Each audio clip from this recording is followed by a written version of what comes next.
Why will WWE SuperCard Season 7 be the best yet? Well, the answer is hopefully going to come within this video. Now, I do have some notes here, so that is the reason for me looking down all the time, but I'm really confident that this season will be the best yet. Now, I know we've heard that from Season 2 onwards, and most of them haven't delivered, but I'm really, as I said, confident that this one will break the trend and we will actually have a really enjoyable 12 months within the game. They've shown early signs of greatness.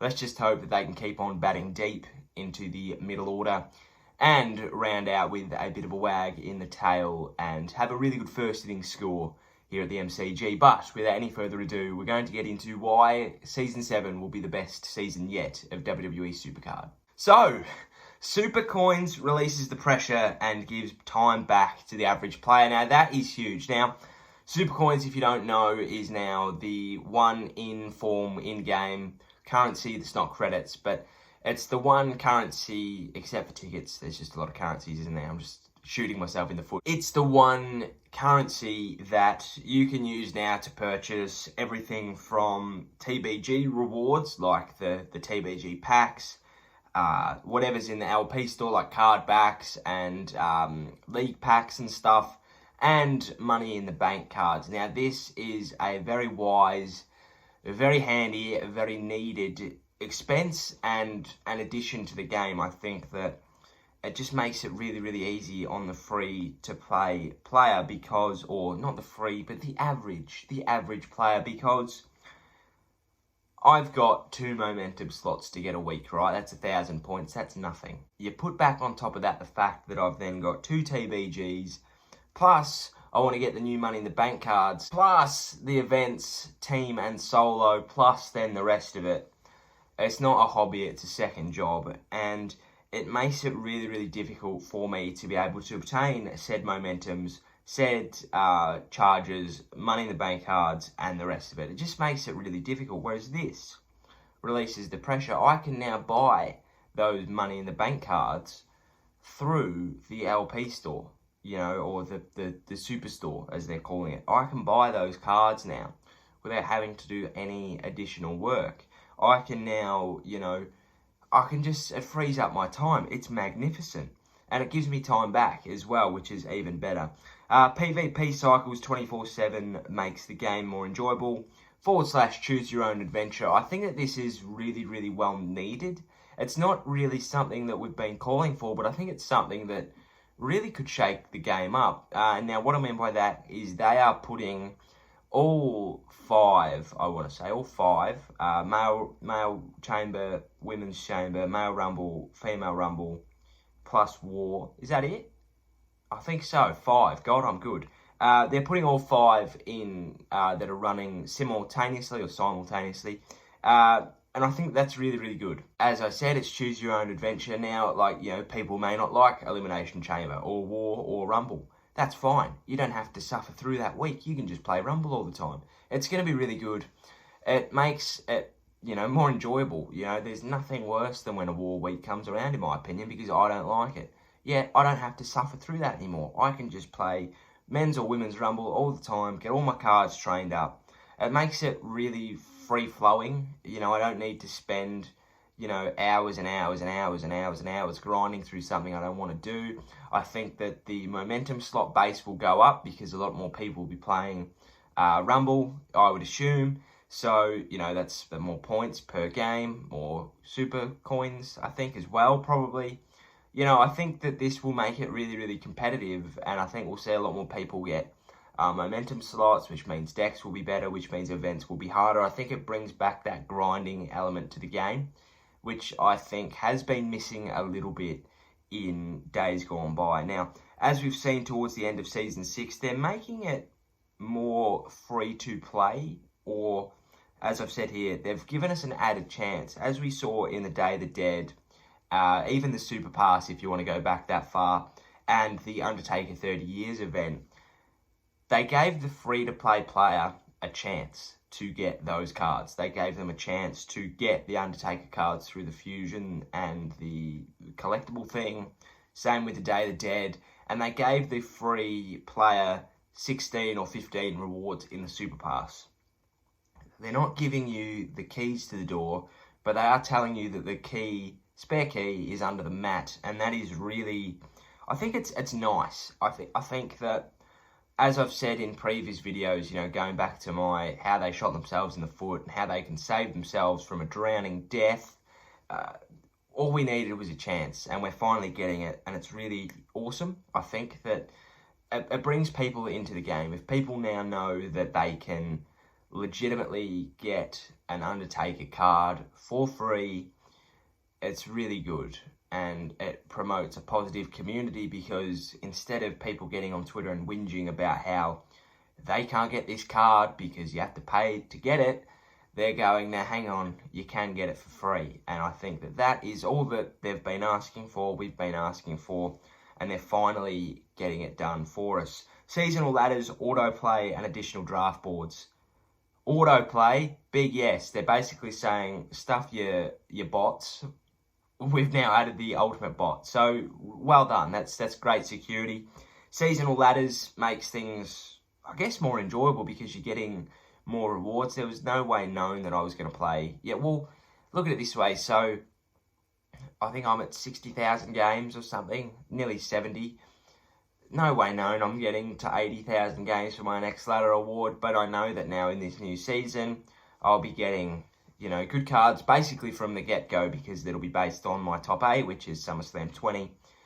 You know, yours will probably be higher, but, you know, it's an added incentive, you know, instead of having to, ladder awards go unheard of, you know, unless you're really, really close to one or you're just starting out. Nobody really cares, because they're so few and far between. But now, if you're getting a ladder award for every 1,000 games or 2,000 games or 100 games, it makes things more enjoyable. I think that, you know, it allows people to play for a lot longer. If they go and look at their ladder awards and think, oh crap, I'm only 100 games away from a ladder award, they're going to sit down and play that 100 games, aren't they? And I think with autoplay, well, that was a nice segue, wasn't it? Very seamless. Even now, I've rambled on, but they've made it a lot easier to do that. I think that it makes Road to Glory really good. I think it makes PvP really good, because there was a way you could autoplay that anyway.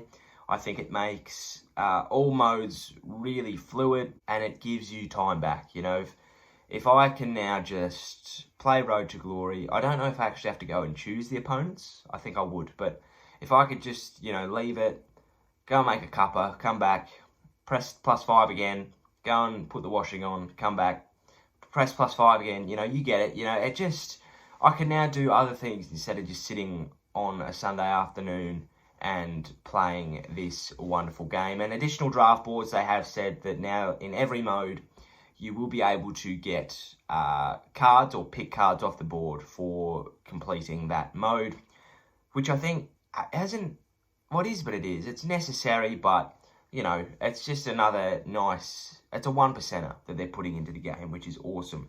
They're going back to the basics without bringing back common cards. They're really resetting everything. They're really just flatlining the whole thing without bringing back common cards. There's now going to be smaller stats. You know, there'll be 4 stat numbers, I think. You know, there's, what else is there? There's just, it's just fluid again. You know, the communication has been really, really good. And I'm hoping that that continues. You know, as I don't really think there's much more to explain it. I've sort of gone blank, but, you know, they're trying, which I think is important. And that's something that we haven't really seen since Season 3, I would assume, or I would say. So, and there's another thing, collections. It's an easy way to earn good cards by doing nothing. I saw that there was this new thing where if you collect like an array of cards, it might be, you know, 10, 15 cards or something, you get a free card of that tier. You know, I think that that's really, it puts a bit of onus and incentive to collect cards, you know. So if you're in, I don't know, Road to Glory, and there's a card on the heroic side that would actually, it doesn't do anything for you, but it would help you collect a star and maybe help in a collection, you're going to go and get that card. So I think it's put a little bit of incentive back on the player to go and get the cards. And it's, as I said, it's an easy way to earn cards by doing nothing. There's a new thing called styles and techniques. I haven't really read too much into it, but they seem a bit weird, to be honest. I think it's just that if you're like Otis, for example, you're going to have like a grappler, but you're not going to have a high flyer. So I think it's just, they're just renaming the stats, which is cool. I think, as I said, they're just streamlining it. They're just resetting everything without bringing the common cards back. So they're trying, which is awesome. But how can they ensure that this is the best season yet? Regular in-game events. I wasn't playing them, but I was on Twitter, and the Day of the Dead, going into the Undertaker, going into Season 7, which came from the Super Pass, has made these last few months really enjoyable for the community, I think. I haven't been playing the game, but I can just tell on Twitter that there's a little bit of a better vibe that has gone into this season than there has in the last. So they need to continue that. Regular in-game events, all right? What have we got coming up? We've got the Gobbledygooker, or I would assume Thanksgiving, we'll call it. Then we've got a potential Christmas event somewhere after that. And then they just need to keep doing them. They don't need to be for events.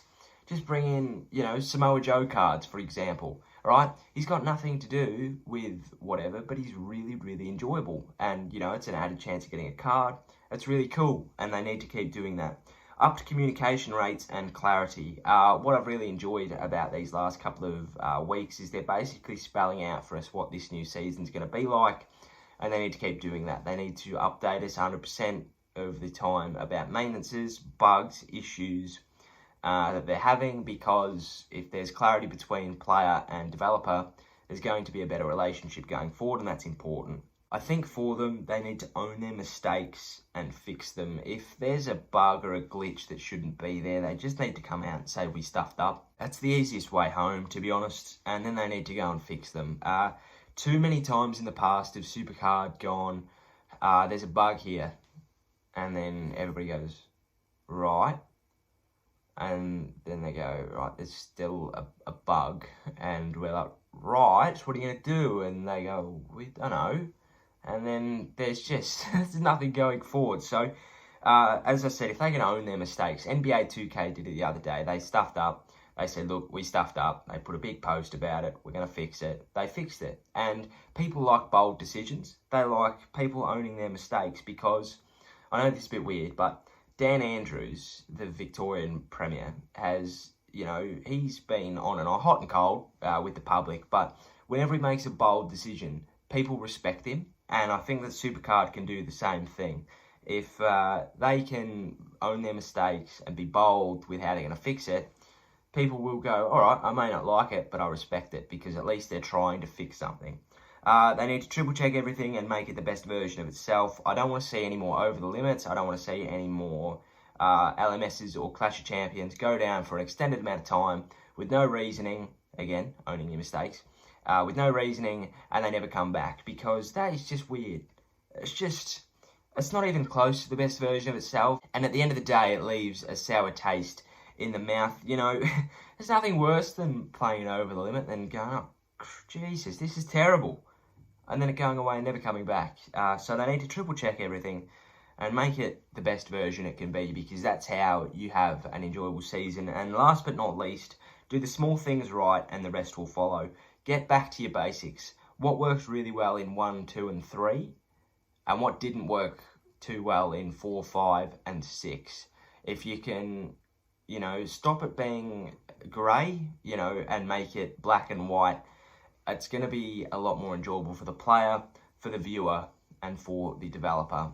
You know, do the small things right, and then the big things will happen a lot more easy and a lot more fluid. Don't bite off too much more than you could chew, because that's just a mess, and nobody likes a mess. But look, that is it. Hopefully you have enjoyed this video. If you have, please give us a like and a subscribe. I'd love to hit 1,100 subscribers before too long. That'd be a goal, because I've been stuck on 1,060 forever. It's just been interesting. It's been odd. But look, that'll do it. Thanks for watching. Hope you enjoyed. Take care, stay safe, cheerio, sayonara, and goodbye. Shout out on my family, I've been way too busy. Shout out on my people that be really with me. I just wanna ball and put